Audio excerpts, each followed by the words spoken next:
What's up, everybody? Thanks for tuning in to the Enriched Minds podcast. There was a film that was entered to the Sundance Film Festival called Leaving Neverland. And if you haven't heard, the film is about a lot of the child molestation charges and accusations against Michael Jackson. And according to a few news reports, people who watched the documentary were disturbed and appalled. And that, following on the heels of the Surviving RKelly documentary, because this was a documentary as well, it made me think about the timing of this film, for one, because it's right on the heels of this Surviving RKelly thing.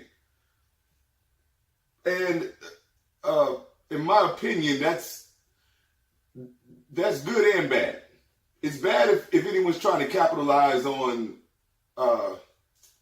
these sensitive topics, and I don't want to call them bait click topics, but I mean, you guys are smart enough to know what I'm getting at. The controversy of it all, and the possible real life victims, because as of now, it's all accusations. And I'll point this out later. Well, I'll point it out now. Okay, R. Kelly was never convicted. He was tried and found not guilty.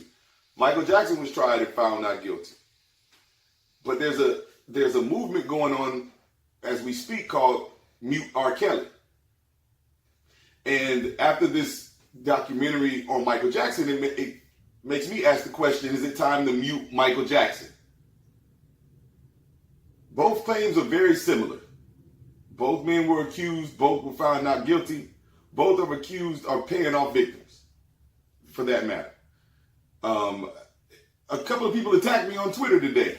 I didn't expect that. I just asked the question. Some people said it's time to mute Enriched Minds. Look, I'm nobody. I'm damn near muted already, but I just simply asked the question and I got attacked. And then some people responded saying it was time to mute Michael Jackson. And so it makes me wonder a few things. Number one is, should we stop at those two? Right? Because I said in the prior podcast, everybody's going to have to answer that does these things. It's basically pedophilia. If someone's under 18, that's a child, and that's pedophilia. So I did a little digging, because I said we're gonna have to mute. This needs to be a movement like the Me Too movement, and the Me Too movement ended last year, 2018, with 425 people accused, both men and women.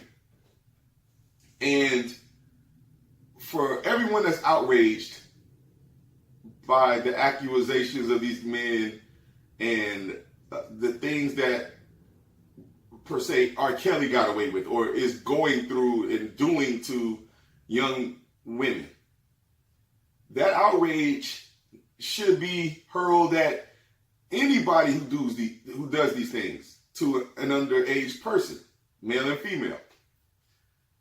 But I've been noticing the energy isn't the same. The energy for R. Kelly is not the same for Michael Jackson or for any other one of these people that I'm going to tell you about in a minute, because I did some digging about underage relationships.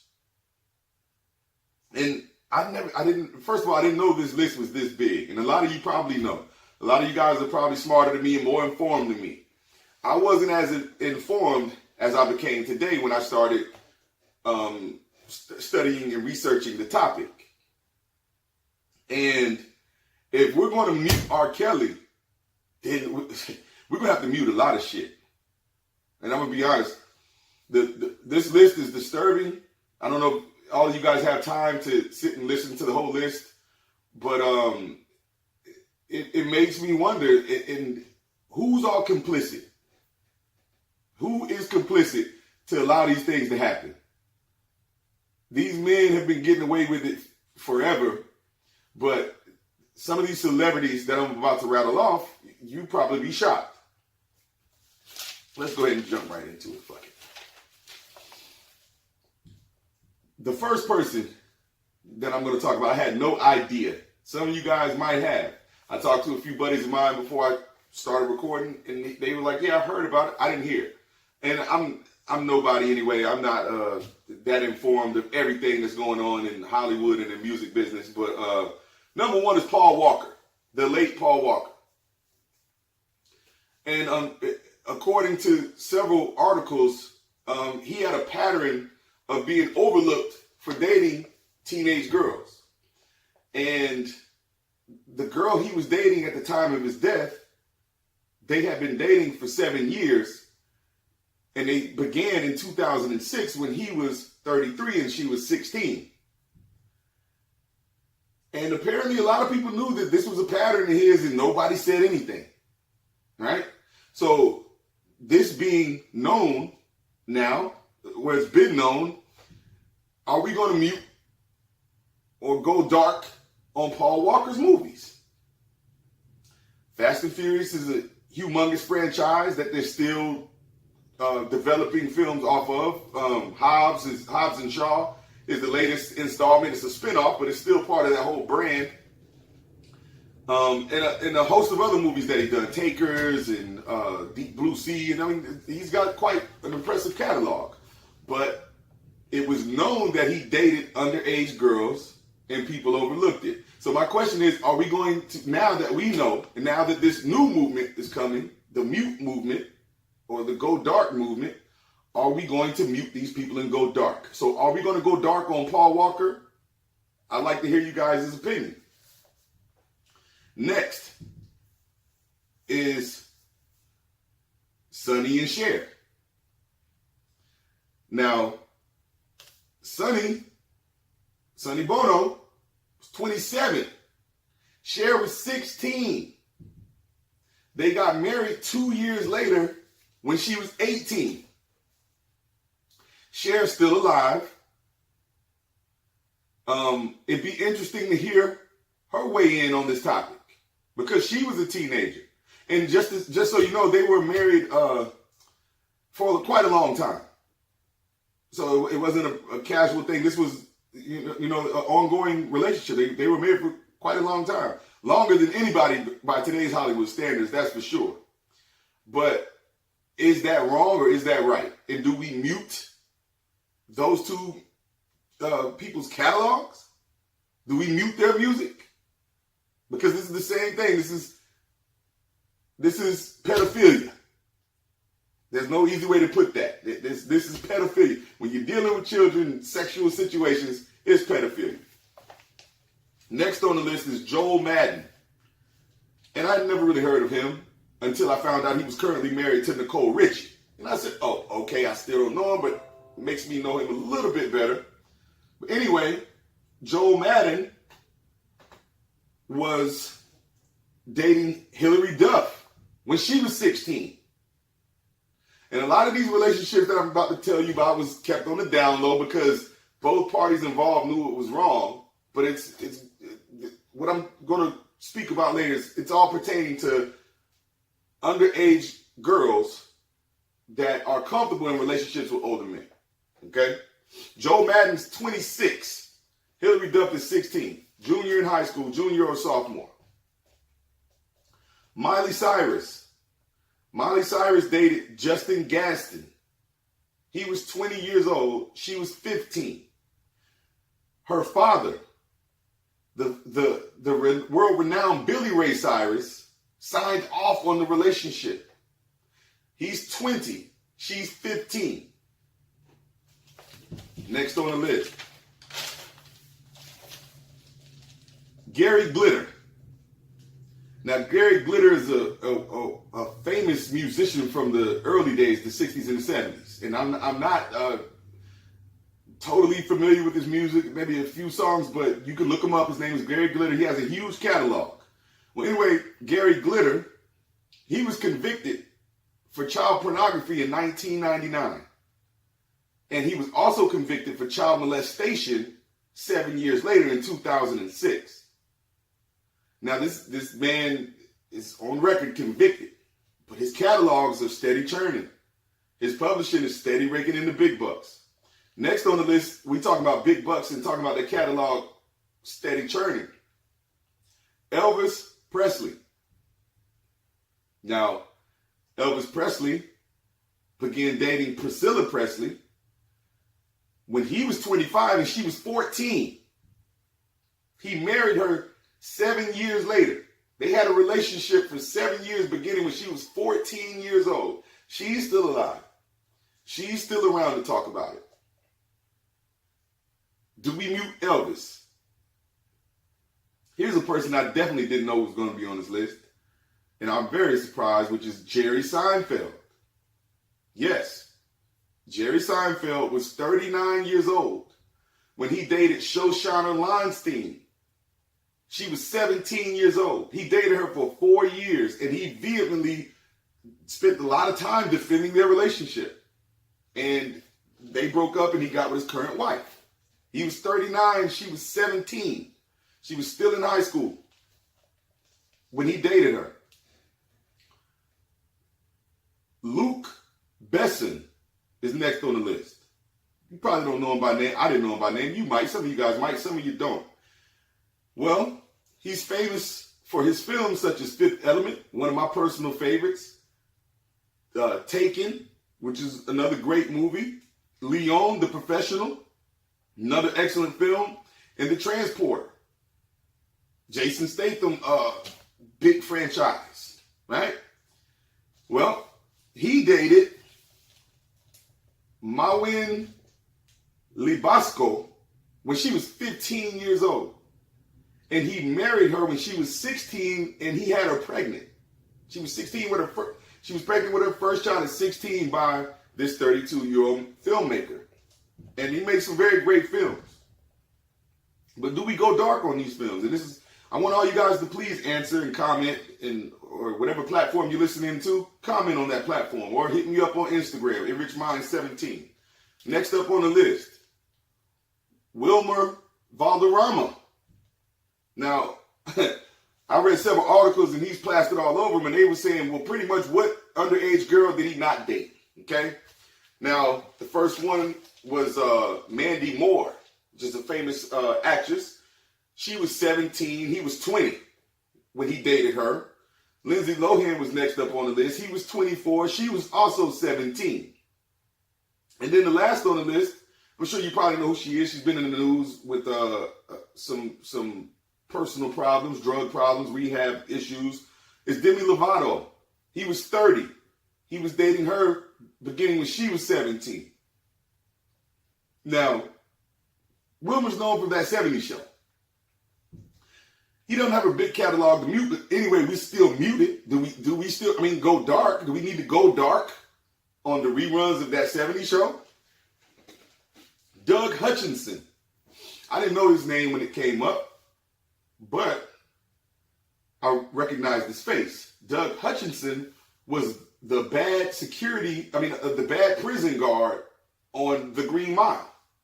The evil prison guard that put the sponge on the big giant's head when it was dry and cooked him, and when he finally got put to death, that guy.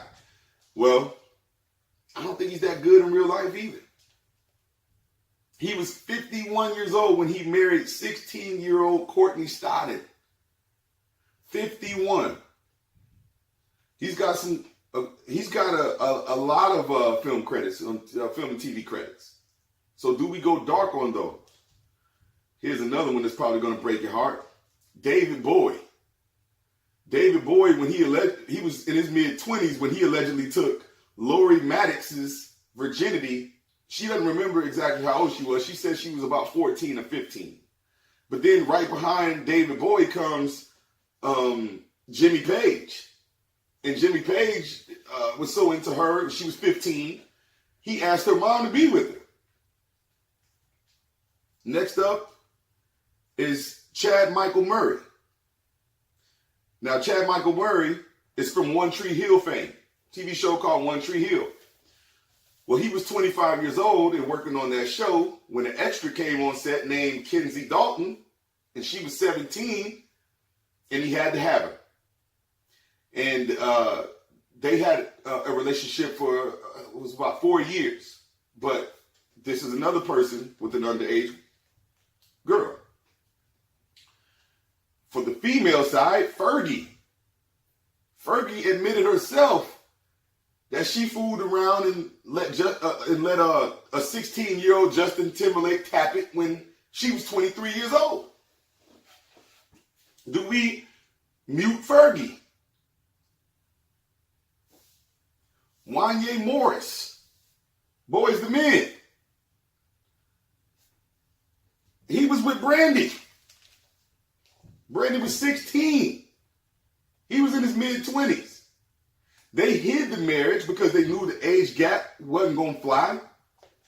Also, they wanted Brandy to maintain her clean image. But they were fooling around. Brandy was 16. This man is in his mid-20s. Do we mute Boys the Men and do we mute Brandy? This is one that you guys probably already know is on the list, but I just wanted to clarify some things that we might have misconstrued with this man's story. But Woody Allen is on this list.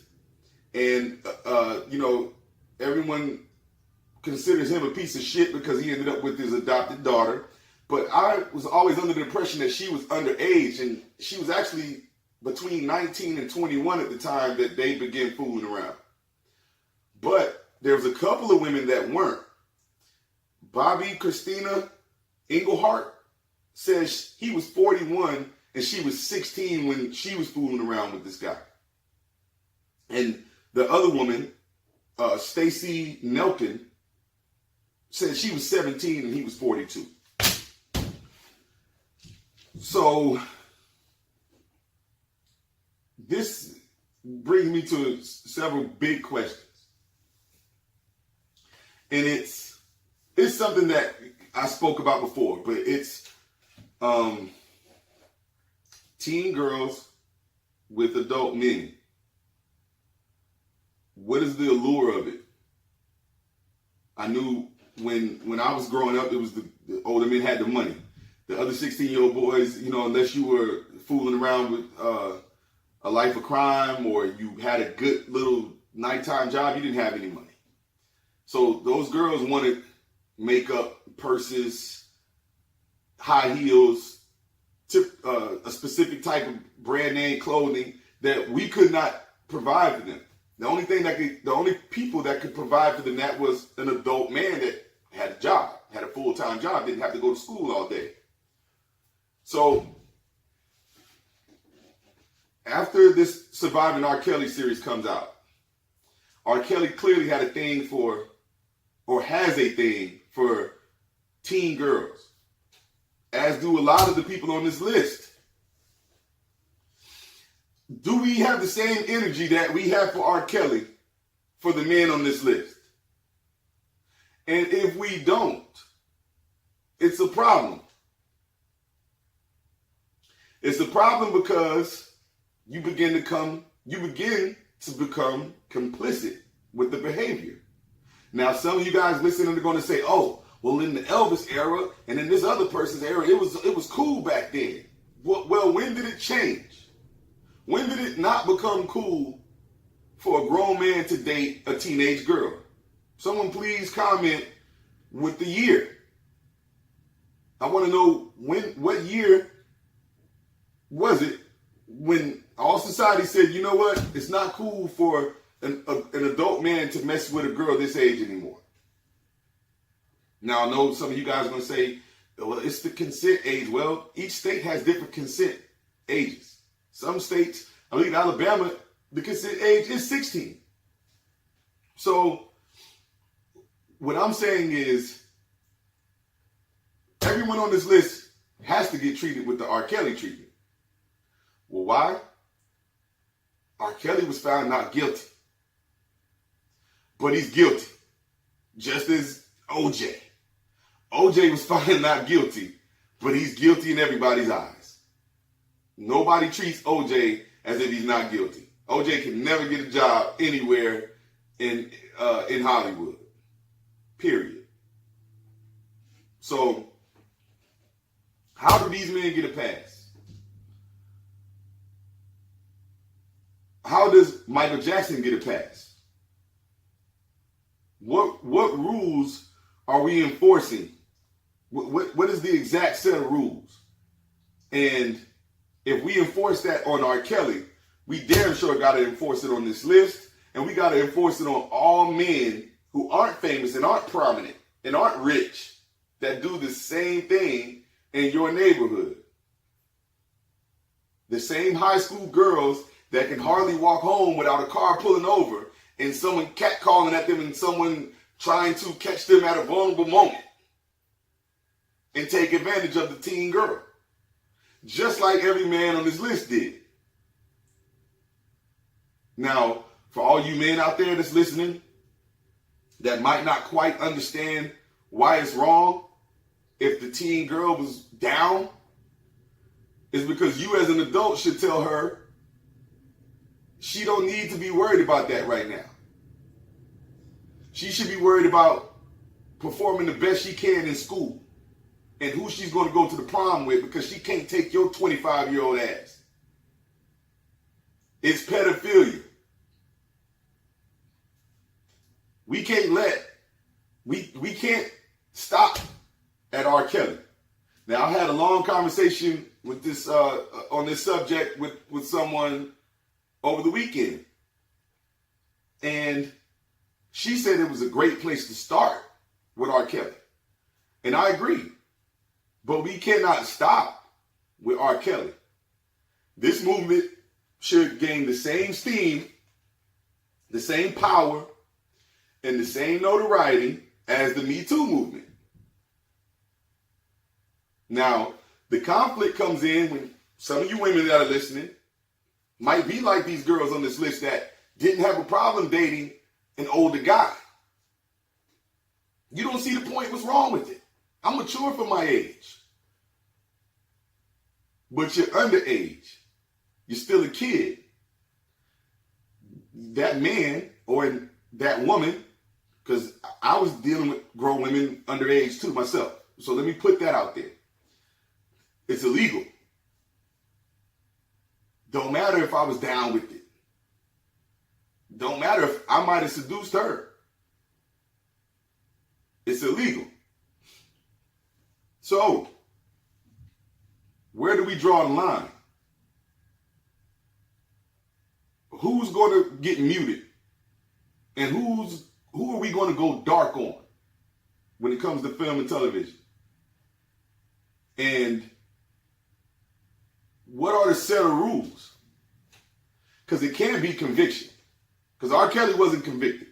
And then people say, oh, he's on tape. We don't know who that was on tape. Sparkle said it was her niece on tape. Her niece said it was not her. And her niece's parents said it was not her on the tape. You guys can go look up the case. Let's get some facts together. Because I want to help. I don't want to be complicit. I want this to stop. I want to protect young girls, young black girls, young white girls, young Hispanic girls, young Asian girls, everybody of all cultures on this list. I want to be a part of the solution. I don't want to be part of the problem. So, how do we fix this, people?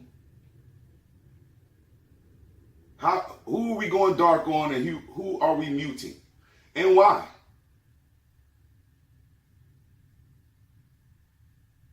Can't be based on conviction because there's not a lot of people convicted. Bill Cosby, he's one of them. Jared Fogle, they yanked the commercials. Went dark on. But what about the people that don't have the networks that are in power over their projects? The networks are going to yank it because of advertising. We know that. But what about HBO, Showtime, Cinemax, some of these other cable channels that let these reruns roll?